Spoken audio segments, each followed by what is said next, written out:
대한민국 의학 최초를 살펴보는 대한 닥터 후. 지난 시간까지는 일제강점기까지의 이야기를 좀 들어봤는데요. 지금부터 펼쳐질 이야기는 조금 다르다고요. 네, 이제는 해방 후에 그 한국 의료사의 최초 땡땡땡들을 모아서 제가 말씀드리겠습니다. 네, 우선 한국 최초의 이 방사성 동위원소 진료실에 대해서 말씀을 드릴 텐데요. 핵의학이 한국의학계에 이제 최초로 등장한 게 이제 언제 어디서였냐? 1960년에 당시 서울의대 부속병원, 지금의 서울대병원이죠. 네. 여기에 이제 처음 생겼습니다. 그래서 요게 이제 개소할 때 기념 사진이고요.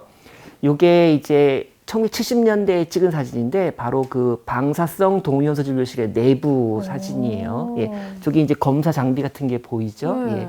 장비가 꽤나 그럴싸해 보여요. 뭐 감마 카메라 뭐 등등 해가지고 주로 이제 갑상선 질환, 예, 그 다음에 그 적혈구, 백혈구 관련된 어떤 혈액 질환, 이런 쪽으로 이제 강점을 이제 보였죠. 네. 여기 주인공이 이제 이문호라는 분인데요. 이분이 또 이제 아주 거물이죠. 서울대병원의 내과 교수님들인데요. 네. 한가운데 앉으신 분이 바로 이문호.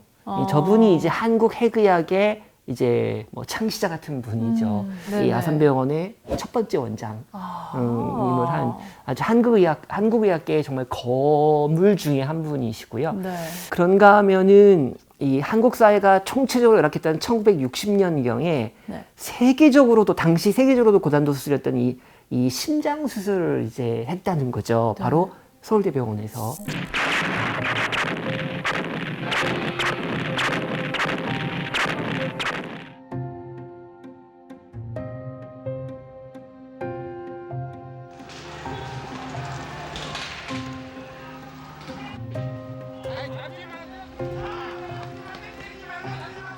우리가 식민지 겪고 났죠. 거기다가 분단되고 전쟁 겪고 그다음에 또 가난하고 독재, 뭐 부정부패 이런 것들이 온통 만연했던 시절이기 때문에 병원과 의학계도 결코 이 환경이 좋을 수가 없는 거잖아요. 예.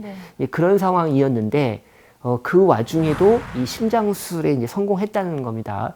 한국 최초로 이제 개심수술을 시도했는데 이제 수술을 잘 끝나고 근데 이 환자분이 10시간 후에 이제 사망했습니다. 네. 네, 그래서 이제 그러다 보니까 성공이라고 하기가 조금 좀 애매한 상황. 예. 그랬는데 1963년에 결국 성공시켰습니다. 그 59년의 실패와 63년의 그 성공, 그러니까 아주 장기적으로 이제 생존하는 거죠. 그 차이는 뭐냐면 그 59년 실패 이후에 열심히 동물 실험을 정말 많이 했거든요. 예, 그래서 좀 더 완성도를 끌어올린 거죠. 예, 그래서 그게 이제 63년에 인공 심폐기를 이용한 한국 최초 개심에 이제 성공한 거고요. 예, 대단한 쾌거입니다. 당시 한국 의학계에서도 거의 뭐 첫 손가락에 꼽을 정도의 그런 쾌거죠.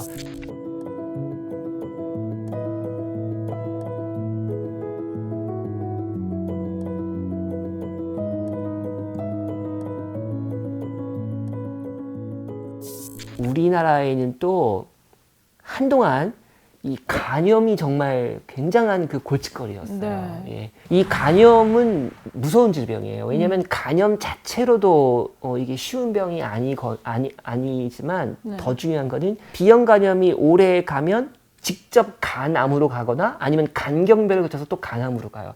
또 간암이 되면 이것도 어렵죠. 그러니까 간염일 때 이거를 어떻게든지 치료하고 예방해야 된다. 예. 그래서 여기에 올인한 그 훌륭한 그 존경스러운 의학자가 계셨는데요.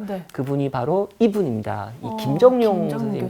예, 김정용 교수님이신데. 더 중요한 건 한국 최초가 아니고 세계 최초라는 거예요. 거예요. 맞습니다.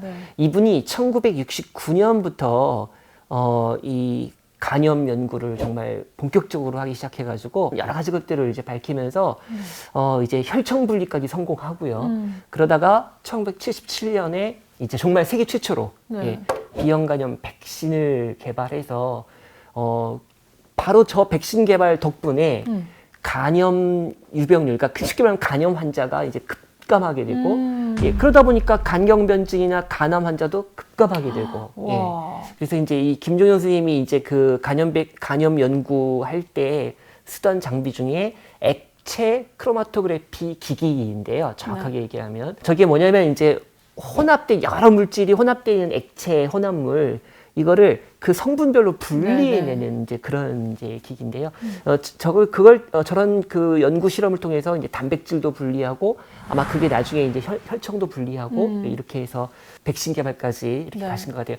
자, 그 다음에 그 지금 서울대학교 병원에는 이제 어린이 병원이 이제 있는데 이게 1985년에 개원을 했거든요. 그러면 이 어린이 병원 그러면은요, 많은 분들이 어린이 병원이니까 그 소아과지 그쵸? 뭘 어린이 병원이라 그래 네. 이렇게 생각하시거든요. 네. 예, 저도 처음엔 그런 줄 알았거든요. 네. 아니에요. 아니에요? 아닙니다.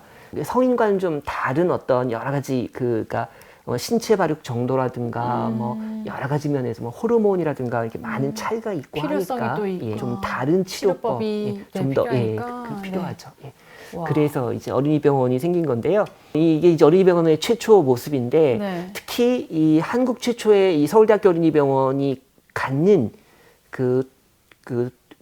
또 다른 점이 하나 있는데요. 이게 아시아 최초예요. 근데 여기서 중요한 게 정확하게 말씀드리면 일본에 이미 어린이 병원들이 있어요. 근데 왜 아시아 최초라고 할 수 있느냐? 그건 뭐냐면 일본에 있는 어린이 병원과 달라서 이 서울대병원의 어린이 병원은 대학병원 안에 있는 대학병원급의 병원이라는 겁니다. 대학병원이다 보니까 대학병원에서는 환자 치료만 하는 것이 아니라 연구도 많이 하고 또 교육도 하잖아요. 네. 예, 그 분야의 전문가들을 계속 길러내잖아요. 네. 그러니까 진료, 그 다음에 교육, 연구 이 세 가지를 동시에 해나갈 수 있는 그런 병원이기 때문에 그런데 일본의 어린이 병원들은 그게 아니거든요. 그러다 보니까 어떤 거냐면 희귀질환을 많이 치료하고 또 연구합니다. 특히 이제 희귀질환 얘기를 했지만 이제 소아암, 그러니까 소아암도 있고 그다음에 이제 백혈병이 또 많잖아요. 선천성 백혈병. 네. 이런 경우를 가장 이제 본격적으로 이제 연구하고 진료하고 이게 이제 서울대학교 어린이병원이거든요. 그래서 1994년에 소아 혈액암, 소아 또 종양 환자들만 전문적으로 이렇게 병동을 만들어 가지고 입원도 하고 진료도 하고 이렇게 이제 하는 거죠. 그 다음에 이게 또 이제 1980년대에 우리 한국 의학계 전체로 놓고 봐도 최고의 그 업적으로 꼽히는 것이 바로 이 시험관악기 탄생입니다. 네. 이 시험관악기 탄생이 이제 우리 서울대병원 산부인과에서 이제 최초로 성공을 했어요. 그래서 이제 장윤석 교수님이라고 그 출산 장면이죠. 그래서 이때 이제 쌍태아예요. 그러니까 이제 앞에 이제 여자아이가 먼저 나오고 조금 있다가 이제 남자아이 나오고 해서 쌍태아인데요. 당시에 불임 부부가 한 5만 가구 정도 됐다, 5만 부부 정도 됐다고 해요. 그래서 그분들에게 이제 꽤 이제 그 희망을 주는 이제 그런 아주 쾌거였는데, 여기 쌍둥이 장면 나오네요. 나오죠. 그리고 이게 이제 워낙 대단한 일이니까 이걸 또 그림으로 이렇게 또 표현을 해놨어요. 왼쪽 아래에 이제 쌍둥이 있고, 그죠? 수술 장면도 있고, 당시 시험관악기 연구실에서 사용했던 현미경. 자, 20년이 지났습니다. 그때 태어났던 우리 쌍둥이 둘이 이제 커가지고 성인이 돼서 당시 장윤석 교수님하고 이제 이렇게 20년 만에 만나는 장면입니다. 서울대병원의 뭐 최고의 업적일 뿐만 아니라 한국 전체 의학계 전체로 보더라도 최고의 성과 중에 하나입니다. 그 다음에 이제 1990년대 또 그 성과 중에 하나가 항암제 신약 개발입니다.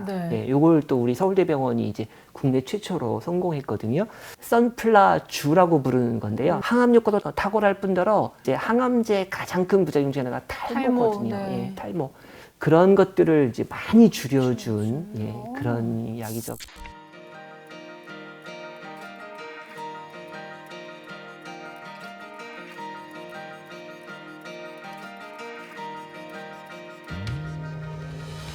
우리가 그 옛날 최초 의사부터 시작해서 최근에 뭐 최초 신약까지 쭉 살펴보는 것들이 결국은 의료사만이 아니라 이제 우리 한국 전체의 어떤 사회사, 전체 역사 이것까지도 이제 우리가 이제 보게 되는 거죠.